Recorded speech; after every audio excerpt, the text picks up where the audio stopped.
The Anaheim Ducks, like Haley's comment, every 10 years or so passing through the NHL in an awe-inspiring display of actual competence. Right now, though, the Ducks' comet's parabolic orbit takes it far away from the center of the NHL universe and the top of the standings. Those years of ineptitude have caused consternation in Anaheim, but it's also given the organization the seeds which could one day bear fruit and lead the Ducks back to actual glory. Is it time to reap the harvest yet, or should we be sowing some more?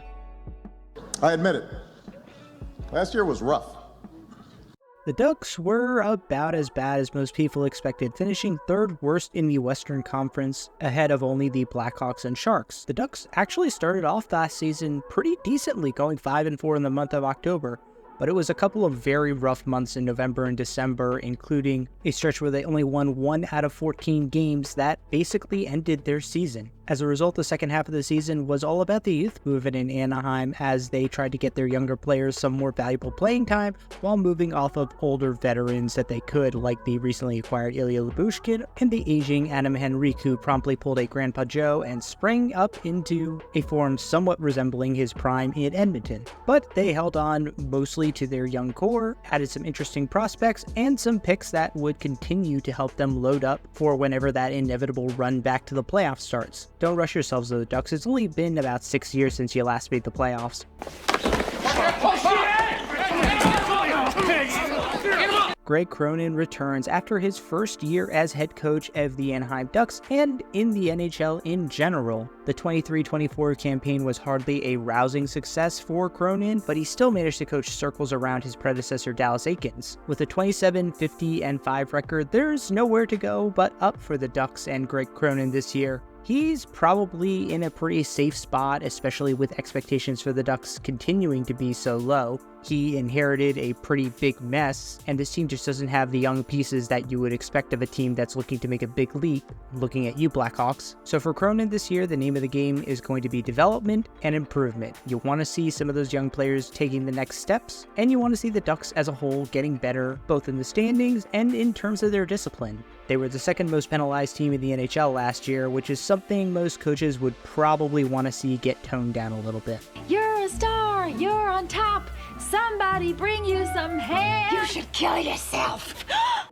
Choosing a star player for the Anaheim Ducks is kind of like choosing the venomous snake that you want to get bit by. It doesn't really matter, it's going to be painful no matter what, and you're really just hoping for the one that's going to give you the swiftest death. So ultimately, I threw a dart at the wall and said, Troy Terry, you're Anaheim's best player. You could make an argument for Zegras or Leo Carlsson or Frank Vetrano after his strong season last year. Hell, you could even go goalie and say Lucas Dostal, their young netminder, is the guy who's ascending to become the face of their franchise. But in all honesty, you don't really have anybody right now. Terry is a good, not great player, which is more than can be said of Vetrano, who only had one really good season and was a journeyman before that, Zegras, who was injured all last year, and Leo Carlsson, who was a rookie that showed promise, but didn't really produce enough to be considered a face of the franchise. Jesus, it's got to be rough to realize your team's best player is a 70-80 point guy at his ceiling who would be a middle six forward on just about any other competent team. Oh, this guy again. In addition to Troy Terry, the Anaheim Ducks return a mostly unchanged forward core. Leo Carlsson, the aforementioned promising rookie, will return to center the top line, alongside future buyout candidate Alex Killorn. On the second line, you've got Frank Vetrano, the team's leading goal and point scorer from last year. That's something to hang your hat on, Ducks fans. At least you got a young guy who's ascending and could develop into something more than the 60 points he scored at his peak, and oh, he's 30 years old. Well, never mind. Better hope he doesn't pot another career year here before he gets a new contract. Joining him on the second line is Philadelphia's most beloved son, Cutter Gauthier, who forced his way out of the city of brotherly love, like a Phillies fan tipping over a porta potty that contains a young man in a Braves cap. And centering them is somehow still Trevor Zegras, despite the fact that the Ducks were very, very clear that they wanted nothing more to do with Zegras and tried to trade him unsuccessfully throughout the summer. Zegras is back to score some more Michigan goals, bang whichever D'Amelio sister he's on right now, and score 40 points. Maybe he'll even manage to play half the games before getting injured this time. Third line's got journeyman Robbie Fabry, the lesser Strome brother Ryan, and Mason McTavish, who is actually young and pretty decent as a middle six forward. He's a guy that Ducks fans should actually have some hope for to become a top six guy at some point. Their fourth line's by no means bad. They got guys like Brock McGinn, Isaac Lundstrom, and Brett Leeson. They can hang with just about anybody, but at the same time, it would be almost impossible for the Ducks to field a bad fourth line considering that's their entire bottom six. On defense, Cam Fowler is about to break out any minute now and live up to that potential he's been teasing for the last decade. Other than him, there's a mix of young developing players like Olen Zellweger, Pavel Mityukov, and Jackson Lacombe, along with retreads like Brian Dumoulin. And hey, the big screamer Radko Gudas is back there to take a ton of penalties and do little else other than be a pylon back there. And speaking of guys who were supposed to get traded last year but didn't, John Gibson is still between the pipes for the Anaheim Ducks, despite the fact that he peaked about 3 years ago, and since then the Ducks have squandered whatever little trade value he still managed to contain. But Lucas Dostal is actually a really good young goaltender who will inevitably lap Gibson sometime this year, so you've got a decent tandem back there at least.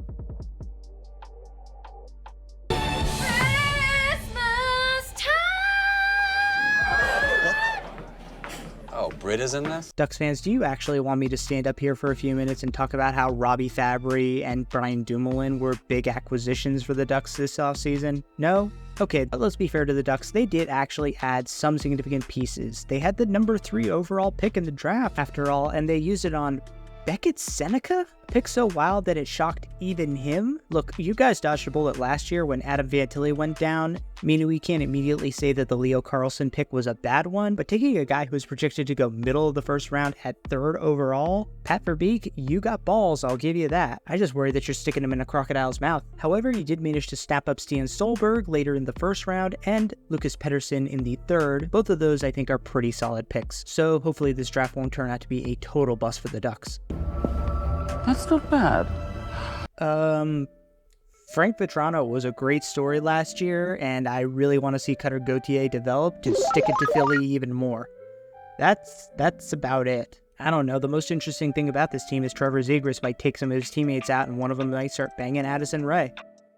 The Gambletron 2000 says the winner is Cincinnati by 200 points. Why, you worthless hunk of junk? Oh, Ducks, in my projection, you were so close to making the playoffs.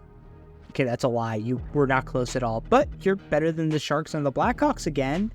You might be as good as the Flames. I mean, that's something, I guess. Honestly, Ducks fans, if I was y'all, I would be spending more time watching Boston College games this season. You might want to get familiar with James Higgins and pray you win the lottery this time. These Anaheim Ducks are Anaheim fucked. They will trade Zegras for nothing and will become a star wherever teams they trade him to. Up until this summer, the Ducks decided that they don't care what fans think and will replace one of the best logos with one of the worst. What this organization has done to Trevor Zegras is ridiculous. That man was an American hero, and not only have you wasted his talents, you somehow made him feel like he doesn't matter. Just trade him and get some value for him. And trade John Gibson too. Some teams should be desperate enough to take him.